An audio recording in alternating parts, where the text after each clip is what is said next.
ایک بزرگ گزرے ہیں عطاء اللہ اسکندری رحمۃ اللہ علیہ،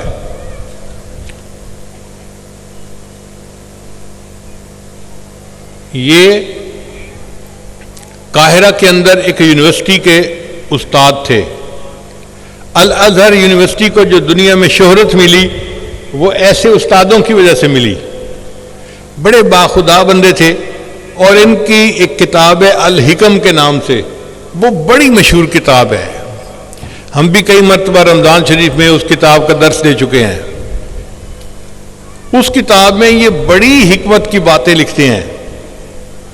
ایک بات وہ فرماتے ہیں، من لم یشکر النعم فقد تعرض لزوالها، جس بندے نے نعمتوں کا شکر ادا نہ کیا اس نے اللہ کو وہ نعمت پیش کر دی، اللہ مجھے ضرورت نہیں اس نعمت کی، تو مجھ سے نعمت واپس لے لے۔ من لم یشکر النعم فقد تعرض لزوالها، جس نے نعمت عطا کی اور اس نے شکر ادا نہ کیا اس نے کہا اللہ مجھے نہیں چاہیے، یہ نعمت مجھ سے واپس لے لو۔ ومن شکرها فقد قید بعقالها، اور جس بندے نے نعمت کا شکر ادا کیا اس نے نعمت کو نکیل ڈال کے اپنے پاس قابو کر لیا۔ تو جب ہم شکر ادا کرتے ہیں وہ نعمت ہمارے پاس رہتی ہے، بلکہ اللہ اس نعمت کو اور بڑھا دیتے ہیں۔ اس لیے 3 باتیں ذہن میں رکھیے، لئن شکرتم لازیدنکم، اللہ فرماتے ہیں اگر تم میری نعمتوں کا شکر ادا کرو گے میں اپنی نعمتیں اور زیادہ عطا فرماؤں گا۔ اگر ہم چاہتے ہیں ہمارے رزق میں برکت ہو اللہ کا شکر ادا کریں، اگر آپ چاہتے ہیں عزت میں برکت ہو شکر ادا کریں، اگر آپ چاہتے ہیں اللہ میری صحت میں برکت عطا فرمائے اللہ کا شکر ادا کریں، اللہ اور نعمتیں عطا فرمائے گا۔ دوسرا، شکر ادا کرنے سے اللہ تعالیٰ عذاب ٹال دیتے ہیں۔ اللہ تعالیٰ قرآن مجید میں فرماتے ہیں ما یفعل اللہ بعذابکم ان شکرتم وآمنتم، اللہ تمہیں عذاب دے کے کیا کرے گا، اس کا سمجھنے کے لیے ترجمہ یوں بنے گا، تمہیں عذاب دے کے اللہ کے ہاتھ کیا آئے گا اگر تم شکر ادا کرتے رہو اور ایمان والے بنے رہو۔ یعنی اگر ہم ایمان لانے کے بعد شکر ادا کریں گے، اللہ فرماتے ہیں تمہیں عذاب دے کے اللہ کیا کرے گا، اللہ کے ہاتھ کیا آئے گا، اللہ کیوں تمہیں عذاب دے گا۔ اس کا مطلب یہ کہ شکر ادا کرنے والے کے اوپر سے اللہ تعالیٰ عذاب کو ٹال دیتے ہیں۔ پھر تیسرا نقطہ، یہ تینوں نقطے قرآن مجید میں سے ہیں، پکی باتیں ہیں۔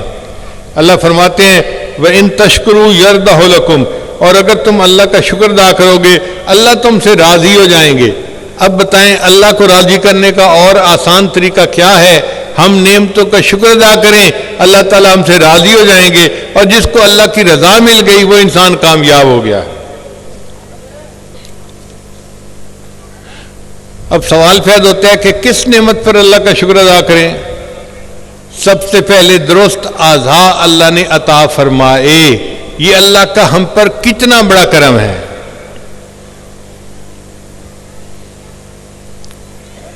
اللہ فرماتے ہیں میں ہر بات کی دلیل قرآن مجید سے دیتا رہوں گا۔ وَجَعَلَ لَكُمُ السَّمْعَ وَالْأَبْصَارَ وَالْأَفْئِدَةَ لَعَلَّكُمْ تَشْكُرُونَ، قرآن مجید سے ثابت ہو رہا ہے کہ اللہ نے ہمیں یہ آزادی دیے تاکہ ہم اللہ کا شکر ادا کریں۔ ایک مرتبہ میں حرم میں نماز پڑھ رہا تھا تو میری اگلی صف پہ ایک نوجوان تھا، اللہ کی شان دیکھیں اس کے دونوں بازو کندھوں سے کٹے ہوئے تھے۔